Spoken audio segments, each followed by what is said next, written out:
Jembatan. Joel tampak mengemudikan mobilnya. Dia meninggalkan Diandra dan Edward di kantor pria itu. Pria tampan itu mengemudi menuju lokasi baru klub yang didirikan oleh Pasco. Dia melaju dengan kecepatan sedang melewati jembatan layang yang ada di kota itu. Hiruk pikuk kota Jakarta yang sangat padat, lalu lintas membuat suasana sangat ramai. Kendaraan berlalu lalang ke sana kemari pertanda bahwa ini adalah jam sibuk di kota itu. Semuanya sibuk dengan dunia dan urusan mereka masing-masing.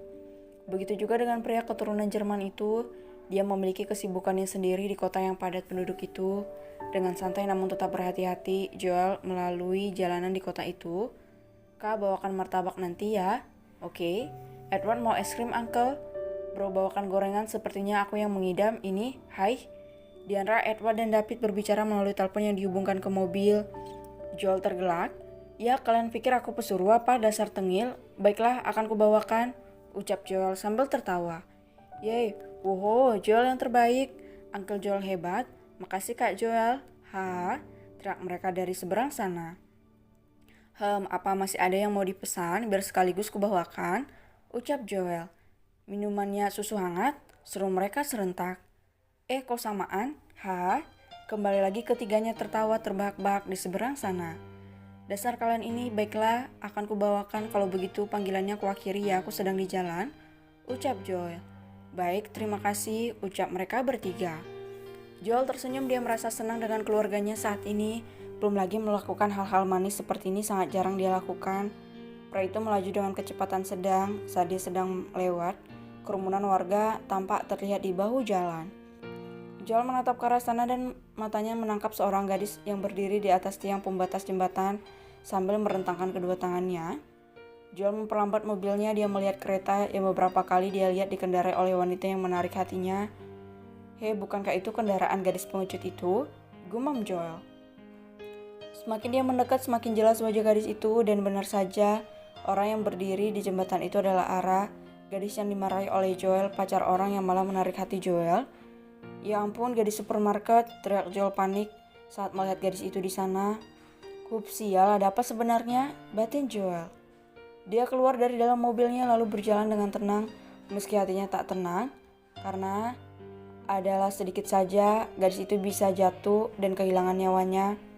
Nona, turunlah, semuanya bisa dibicarakan baik-baik, jangan melakukan hal ini, teriak salah satu warga yang berusaha menghentikan Ara. Hidup bajingan.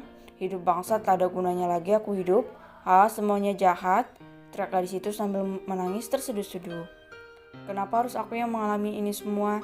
Kenapa bukan orang-orang kaya itu saja? Hidupku saja sudah miskin, tapi kenapa aku harus dilimpahkan segala macam kutukan ini? Pekik Ara.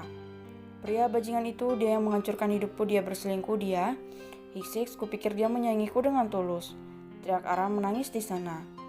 Joel berjalan perlahan mendekati gadis itu. Para warga menatap ke arahnya. Joel menaruh jarinya di depan bibirnya agar yang lain tetap diam.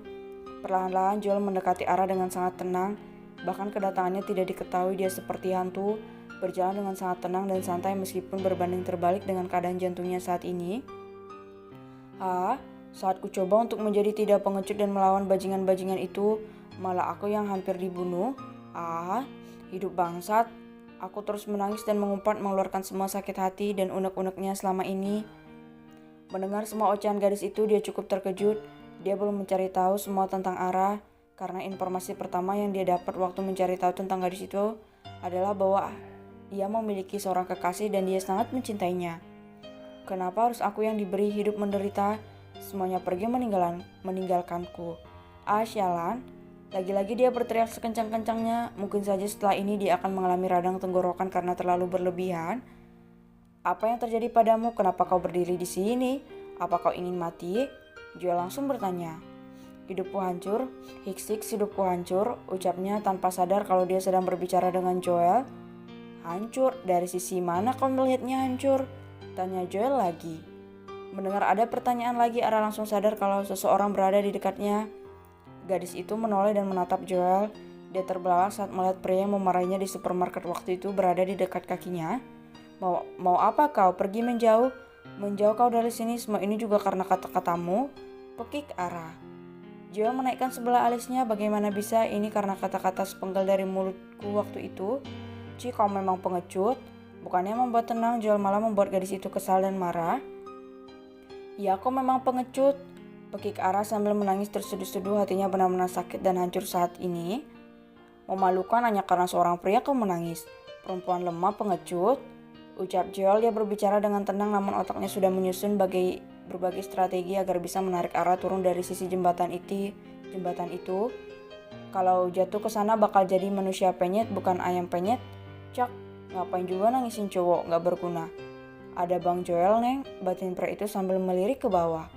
Iya, aku memang lemah, aku sudah berusaha sekuat tenaga melawan mereka, tapi apa hasilnya? Mereka dimenangkan dengan uang. Pergi kau sana kau tidak tahu apa-apa tentangku, teriak Ara lagi. Hei, jangan berteriak, kau bisa terkena radang tenggorokan nanti, bisa infeksi loh, ucap Joel. Para warga hanya bisa menatap perdebatan mereka, keduanya seperti sepasang kekasih yang sedang berdebat di pinggir jalan. Orang-orang yang berada di sana malah terbelalak di bawah Joel. Bisa-bisanya pria itu berbicara dengan tenang di samping orang yang ingin bunuh diri. Pergi kau atau aku akan melompat, teriak Ara.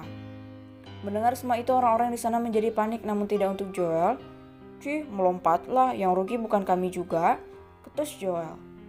Ara terbelalak dengan kata-kata sarkas pria itu, bahkan para warga juga demikian. Mereka terkejut dengan apa yang diucapkan oleh Joel. Silakan melompat, kami semua akan menyaksikan kematianmu secara perdana. Bukankah ini menjadi acara yang enak untuk ditonton? Ucap Joel tanpa menoleh, dia masih berdiri di dekat kaki Ara. Benar kan, bukan kami yang rugi kalau kau mati? Iya, tidak para warga. Tanya Joel menatap warga sembari mengedipkan sebelah matanya. Iya, bukan kami yang rugi, ucap mereka yang mengikuti rencana Joel. Ara terdiam, ada sedikit keraguan di hatinya. Meski kami tidak rugi, tetapi kami akan direpotkan dengan mengurus mayatmu. Belum lagi jika kau jatuh di atas mobil orang lain dan malah mati di sana, menyebabkan macet lalu lintas. Bayangkan saja kalau di antara mobil-mobil sana ada korban kecelakaan lain atau pasien yang butuh perawatan tetapi hanya karena mengurus mayatmu, jalanan menjadi macet. Selain itu rasa bersalah dari pemilik mobil dan trauma. Bayangkan kalau di dalam pemilik mobil itu ada seorang anak kecil, betapa mengerikannya melihat manusia jatuh, ucap Joel dengan panjang kali lebar. Bayangkan saja betapa berat trauma yang akan dihadapi orang-orang hanya karena melihat mayatmu. Kalau uang jatuh setumpuk dari langit sih enak liatnya. Nah kalau manusia, apalagi manusia cengeng seperti dirimu, ogah banget, cerocos Joel. Semua warga terbelalak dengan kata-kata Joel. Bahkan Ara sendiri malah jadi bimbang dengan dirinya. Silakan melompat, ucap Joel seraya meniup ujung jari-jari tangannya tanpa menatap Ara. Gimana kalau si bodoh ini lompat? Ya, hai, kenapa juga mulutku secerewet ini?